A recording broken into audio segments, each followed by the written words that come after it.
Hello दोस्तों, कैसे हैं सब। मेरा नाम है हिमांशु और मैं स्वागत करता हूं आप सबका आपके अपने चैनल कॉमिक वर्ल्ड पर। तो चलिए दोस्तों, शुरू करते हैं राज कॉमिक्स में तिरंगा सीरीज की अगली कॉमिक्स अरेस्ट हिम, जो कि नकलची का अगला भाग है। तो चलिए दोस्तों, शुरू करते हैं।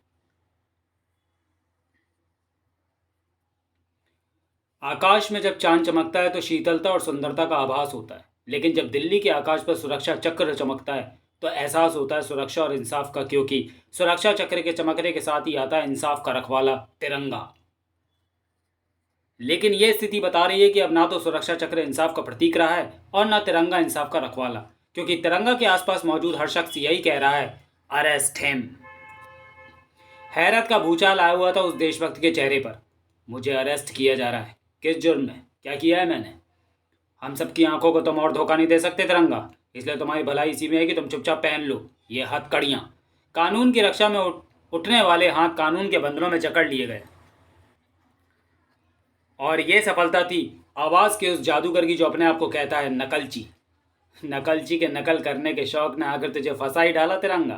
तेरे जैसा ही लबादा और नकाब पहनने के बाद तेरी आवाज़ की नकल करके मैंने जो कमिश्नर पर हाथ उठाने का जुर्म किया उसकी सज़ा तुझे मिलेगी। तिरंगा को मैं सबक सिखा चुका हूँ। मुझे सबक सिखाना है हत्यारे और देशद्रोही सीएम को, और उसे सबक सिखाने का सबसे अच्छा साधन है पिताजी की वह डायरी, जिसमें सीएम के सारे कारनामे दर्ज है, और वह डायरी मुझे अपने ही घर में कहीं मिलेगी। जल्दी ही अपने घर में था नकलची, लेकिन साथ ही किसी की नज़र में भी था। आपका सोचना एकदम सही निकला कि पीए का लड़का विशेष ही नकलची है। इस समय वो अपने घर में है। गवली को फ़ोन करके उसकी किलर टीम वहीं बुलवा लो। नकलची की आत्मा ही उस घर से बाहर निकलनी चाहिए। नकलची की मौत का फरमान जारी हो चुका था और नकलची को इसकी खबर भी नहीं थी। वह घर के चप्पे चप्पे पर अपने मतलब की चीज़ खोजने में लगा हुआ था।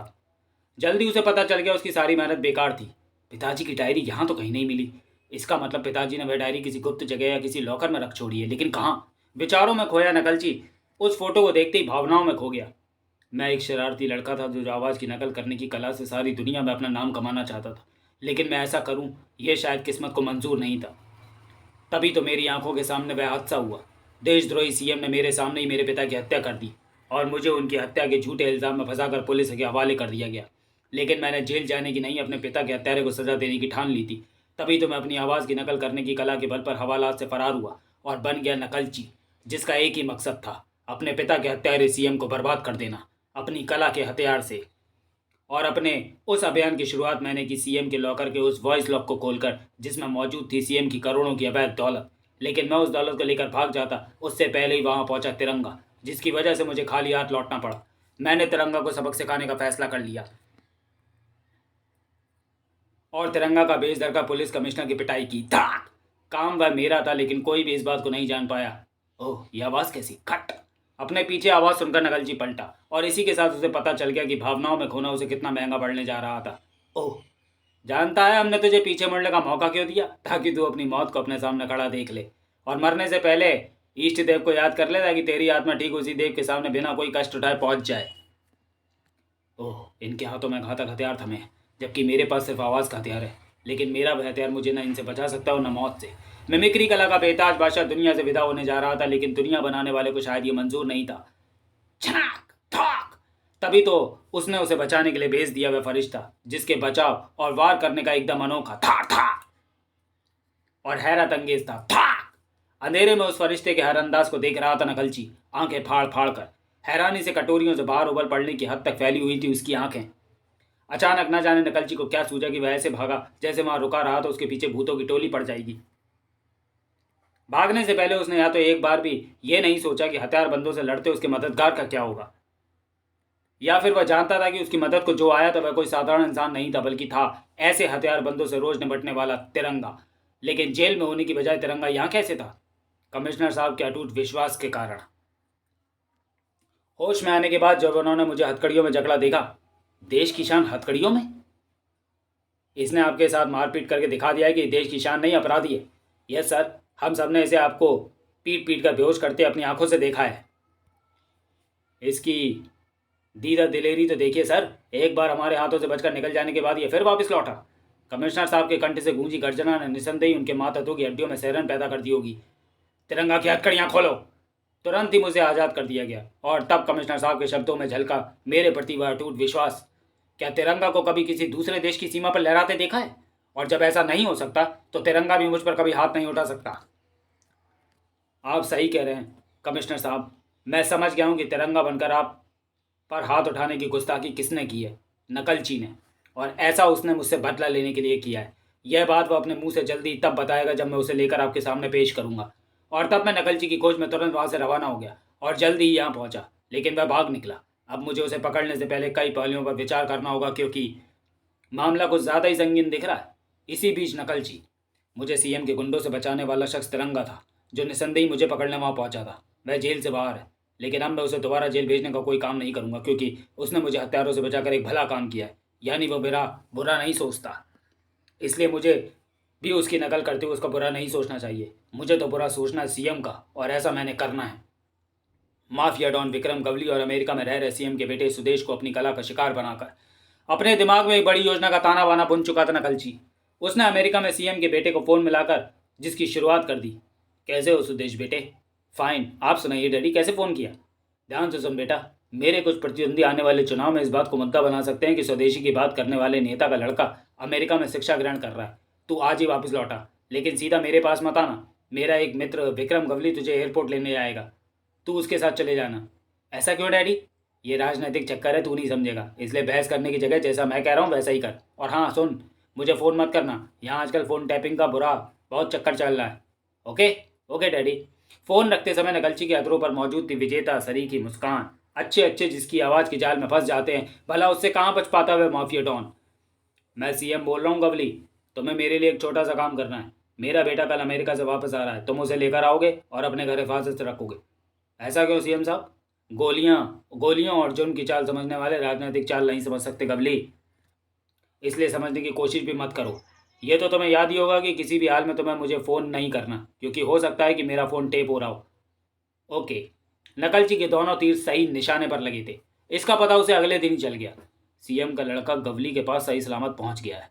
अब मुझे अपनी चाल का दूसरा पासा फेंकना है, और उसके लिए मुझे इंतज़ार करना होगा रात का। यह क्या बकवास कर रहे हो गवली?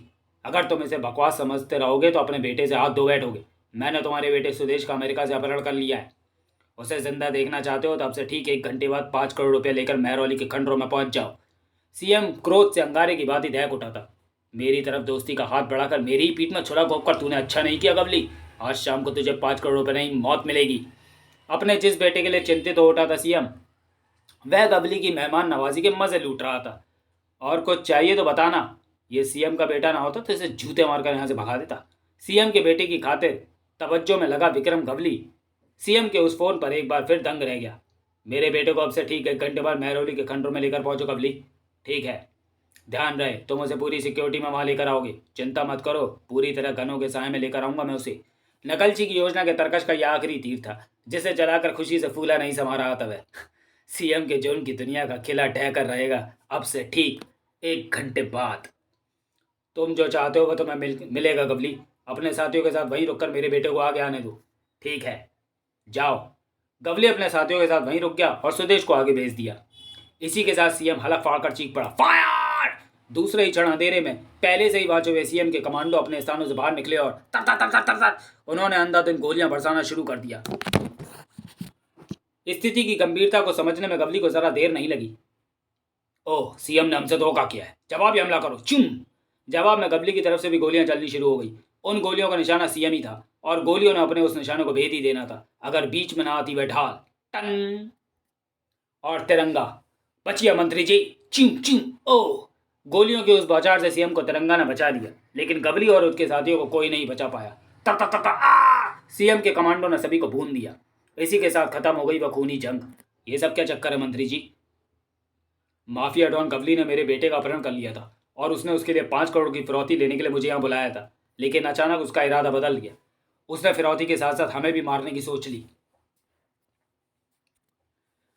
आपको इसके लिए पुलिस की सहायता लेनी चाहिए थी।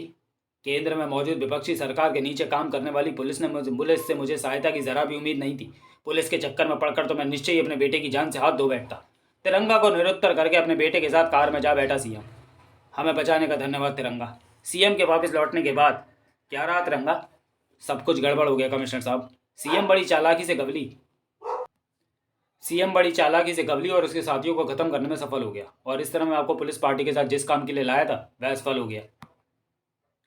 अब मैं चलता हूँ, लेकिन आपको यहाँ रुकना पड़ेगा क्योंकि गवली और उसके साथियों की लाशें खंडहर में आपका इंतजार कर रही हैं। पुलिस पार्टी के साथ यहाँ पहुंचने के पीछे निश्चय ही तिरंगा का कोई गुप्त मकसद था जो असफल हो गया था, लेकिन नकलची का मकसद पूरी तरह सफल हुआ था और उसका सबूत था सीएम का चेहरा जिस पर हैरानी के भूत ब्रेक डांस कर रहे थे। ये तू क्या कह रहा है सुदेश? मैं सही कह रहा हूँ डैडी। गवली अंकल ने मुझे अपहरण करके यहाँ नहीं बुलवाया। मैं तो आपके बुलावे पर यहाँ पहुंचा था और आपके कहे मुताबिक ही गवली अंकल मुझे लेने एयरपोर्ट पहुंचे। मैं तो मजे से उनके बंगले में रह रहा था। तो फिर वो तुम्हें उन खंडरों में गनों के साथ घेर कर क्यों लाया? आपने ही उन्हें ऐसा करने के लिए कहा था। ओ नहीं। फिरकनी की बात ही घूम कर रह गया सीएम का मस्तिष्क और अपना सिर पकड़कर बैठ गया वह। ओह, कहाँ क्या हुआ? किसने किसको फोन करके क्या कहा? मेरी तो कुछ समझ में नहीं आ रहा। पर पर जेब में रखे सेलुलर फोन ने बजकर उसे चौंकाया और उस समय तो उसे उछाल ही दिया जब उधर से गूंजी वह आवाज़। नमस्कार सीएम साहब, मैं राकेश डांगे बोल रहा हूँ। राकेश डांगे? कौन राकेश डांगे? आपका वह पीए राकेश डांगे जिसके पास मौजूद है आपके हर काले कारनामों की डायरी। ये नहीं हो सकता। तुम राकेश डांगे नहीं हो सकते। वो तो मर गया है। आपने तो मुझे मारने में कोई कसर नहीं छोड़ी थी, लेकिन इसे कुदरत का करिश्मा ही कहेंगे कि मैं अभी तक जिंदा हूँ और डायरी को लेकर सीबीआई के पास जाने की सोच रहा हूँ। मुझे तुम्हारी बात पर विश्वास नहीं। हो जाएगा तब जब आप जेल की अंधेरी कोठरी में अपनी सजा के दिन गिन रहे होंगे। ओह, सीएम के मस्तिष्क पर लगे इस धक्के ने शरीर के सारे मसामों को ढेर सारा पसीना उगलने के लिए मजबूर कर दिया। काश वह समझ पाता कि यह कमाल भी उसका था। डायरी जिस लॉकर में रखी है उसकी चाबी ज़रूर पापा हमेशा अपने पास रखते होंगे। इसका मतलब चाबी अभी भी पापा के पास ही होनी चाहिए। और पापा की लाश कहाँ है, यही पता करने के लिए मैंने उनकी आवाज़ में सीएम से बात की है। इस बातचीत से निश्चय ही सीएम बौखला उठेगा और जो शक मैंने उसके दिमाग में भर दिया उसकी पुष्टि करने के लिए वह वहाँ ज़रूर जाएगा जहाँ मौजूद होगी राकेश डांगे की लाश। तो यहाँ नहीं है। सॉरी, राकेश डांगे की लाश तो यहीं है। पापा की लाश? फिर वह कौन था जिसने राकेश डांगे की आवाज़ में मुझसे बात की और उसे सारे राज कैसे पता थे? और तब अपने स्थान से बाहर निकला नकलची। संशय में गिरा सीएम वापस लौट पड़ा। पापा की लाश का मुझे पता लग चुका है। अब मुझे पता लगाना है कि चाबी कहाँ है। तेजी से चलते नकलची के हाथ जल्दी लाश को सामने ले आए। अश्रु भरे नेत्रों से उसने एक बार लाश को निहारा और फिर उसकी लाश तलाशी लेने में जुट गया। चाबी पापा के कपड़ों में ही होगी, लेकिन इस चक्कर में वह खतरे से बेखबर हो गया जो ठीक उसके सिर पर आ पहुंचा था। तेरी तलाश खत्म हुई नकलची, क्योंकि मौत ने तुझे तलाश कर लिया है। ओह मंत्री जी, देर से समझे लेकिन आखिर समझ ही गए कि गवली को उनके हाथों मरवाने वाला, लाश को सामने लाने का चक्कर फैलाने वाला नकलची ही हो सकता है। इसलिए उन्होंने बीच रास्ते से हमें वापस यहाँ भेज दिया। अब हम तुझे यमराज के पास भेजेंगे। आ था जरूर भेज देना, लेकिन जरा बेहोशी की दुनिया की सैर करके तो आओ। था तिरंगा यहाँ भी था। इसका मतलब ये पीछा कर रहा है। ओह, इससे पहले इन बदमाशों से निपट कर मेरी तरफ पलटे, मुझे यहाँ से भाग जाना चाहिए। बदमाशों से निपट कर तिरंगा पलटा तो नकलची उसे कहीं नजर नहीं आया। ओह, एक बार फिर मौका पाकर भाग निकला नकलची, लेकिन महत्वपूर्ण उसका निकलना नहीं बल्कि यह है कि मैं उस चाबी को ढूंढ सकूं जिसकी तलाश में मैं यहाँ आया था। अगर नकलची को विश्वास है कि चाबी इस लाश से ही बरामद होगी तो निश्चय ही ऐसा होगा। अपनी निगाहों को खुर्दबीन बनाकर चाबी की तलाश में जुटे तिरंगा को आखिर दिखाई दी आशा की वह किरण। हाथ की खाल पर चाबी का ये निशान। ऐसे निशान तो तब बनते जब कोई अपने हाथ में मौजूद वस्तु को अपनी सारी शक्ति लगाकर उसे भींचे, और ऐसा तभी होता है जब आदमी को अपने हाथ में थमी महत्वपूर्ण चीज को किसी से छीनने का खतरा हो। राकेश डांगे भी अपने हाथ में मौजूद चाबी किसी को देना नहीं चाहता था, इसलिए उसने अंतिम समय पर उसे अपने हाथ में इतनी ताकत से दबाया कि हाथ पर चाबी का निशान पड़ गया। इससे यह बात साफ हो जाती है कि मरने से पहले राकेश डांगे के हाथ में चाबी थी। ऐसा है तो वह चाबी किसी और को क्यों ना मिली, और जब चाबी मिली नहीं तो गई कहाँ?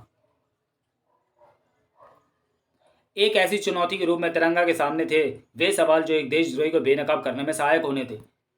और जब चुनौती ऐसी हो तो उसका हल खोज ही लेता है देश का यह सच्चा सपूत। इस चुनौती का भी हल ढूंढ लिया था उसने, और साथ ही ढूंढ ली थी चाबी। दाद देनी होगी राकेश डांगे के दिमाग की। जिस समय उस पर हमला हुआ उस समय वह चाबी उसके हाथ में थी, लेकिन उसने ठान ली थी कि वह चाबी किसी भी हाल में दुश्मनों के हाथ में नहीं पड़ने देगा। इसलिए उसने चाबी बड़ी सफाई से अपने शरीर में बड़े खंजर के जख्म में घुसेड़ ली होगी। लेकिन इस चाबी ने एक और सवाल सामने ला खड़ा किया कि इस चाबी का ताला कहाँ है। इस पर सिर्फ एक देवी के चिन्ह के सिवा और कुछ अंकित नहीं है। हो सकता है ये किसी मंदिर की चाबी हो, लेकिन किस मंदिर की? तिरंगा के सामने एक और समस्या मुंह बाय खड़ी थी, लेकिन तिरंगा जानता है कि हर समस्या का हल उसके आसपास ही होता है। ज़रूरत होती है सिर्फ उस हल को समझने वाले दिमाग की और उसे देख लेने वाली आंखों की। समझ गया, यह चाबी सिर्फ एक ही मंदिर की हो सकती है। मुझे जल्दी जल्द वहां पहुंचना है, लेकिन उससे पहले यहाँ पुलिस के पहुंचने का इंतजाम करना है। इस फ्लेयर द्वारा जिसके आकाश में चमकने का मतलब दिल्ली का हर पुलिस वाला समझता है। फ्लेयर देखकर अब जल्दी ही पुलिस ने वहां पहुंचना था। अब तिरंगा को वहां रुकने की कोई ज़रूरत नहीं थी। राकेश डांगी की डायरी के रूप में आज मुझे सीएम के खिलाफ देशद्रोही होने का वह पुख्ता सबूत मिल जाएगा, जिसके लिए मैं कई दिनों से सीएम की जासूसी कर रहा हूँ। उस दिन जब नकलची और विशेष को मैंने सीएम की छत पर पकड़ा था, तब मैं अचानक ही नहीं पहुंचा था, बल्कि पहले से ही उस बंगले की निगरानी कर रहा था। उस दिन गवली के आदमी को सीएम के साथ देखकर सीएम पर मेरा शक और भी पक्का हो गया था, लेकिन उसके खिलाफ कुछ साबित करने के लिए मुझे सबूत चाहिए थे, और सीएम के खिलाफ सबूत इकट्ठे करना मजाक बात नहीं थी। तभी संयोग से बीच में नकलची आ गया। वॉल टूटने के साथ ही मुझे उसकी सीएम से दुश्मनी का पता चल गया। साथ ही ये भी पता चल गया कि वह सीएम के पीए राकेश डांगे का बेटा है। बस इतना पता चलते ही मैंने नकलची की मदद से सीएम तक पहुंचने की योजना बना ली। इसके लिए मैंने उसके कमिश्नर साहब पर हाथ उठाने और मुझे फंसवाने के उसके अपराध को भी नज़रअंदाज कर दिया और साई की तरह उसके पीछे लग गया। साथ ही मैंने उसके कपड़ों पर एक सूक्ष्म ट्रांसमीटर भी लगा दिया। अब उसकी हर गतिविधि मेरी नज़र में थी। मैंने जब उसके विक्रम गवली को रास्ते से हटाकर सीएम की ताकत खत्म करने वाले प्लान को जाना तो मैं दंग रह गया। मैंने कमिश्नर साहब को बात करके सभी को रंगे हाथों गिरफ्तार करवाने की योजना बना ली, लेकिन सीएम बहुत ही घाघ और चालाक निकला। मैं या पुलिस कुछ कर पाते उससे पहले ही उसने गवली और उसके साथियों को खत्म कर दिया और हम हाथ मलते ही रह गए। उस समय उसे गवली से बचाना मेरी मजबूरी थी, क्योंकि मैं देश के गद्दार को उसकी पूरी सजा दिलाना चाहता था। मुझे और पुलिस पार्टी को खाली हाथ लौटना पड़ा, लेकिन मैंने हार नहीं मानी। साई की तरह नकलची के पीछे लगा रहा और आखिर आज मैंने अपने अभियान में सफल भी हुआ।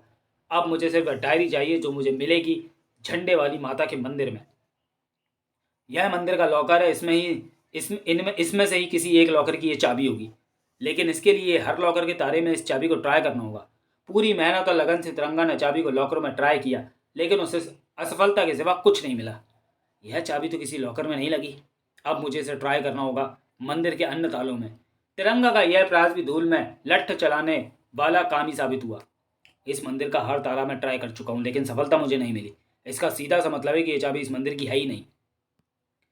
क्या हुआ भक्त, आप इतने परेशान क्यों हैं? मैं इस दान पत्र में ये रुपए डालने की कोशिश कर रहा हूँ, लेकिन पता नहीं इसमें जा क्यों नहीं रहे हैं। यह दान पत्र पूरी तरह भर चुका है श्रीमान। आप दान डालने के लिए किसी अन्य दान पत्र का उपयोग कर लीजिए। ओह धन्यवाद पुजारी जी, लेकिन इस दान पत्र को भी तो खाली कराइए।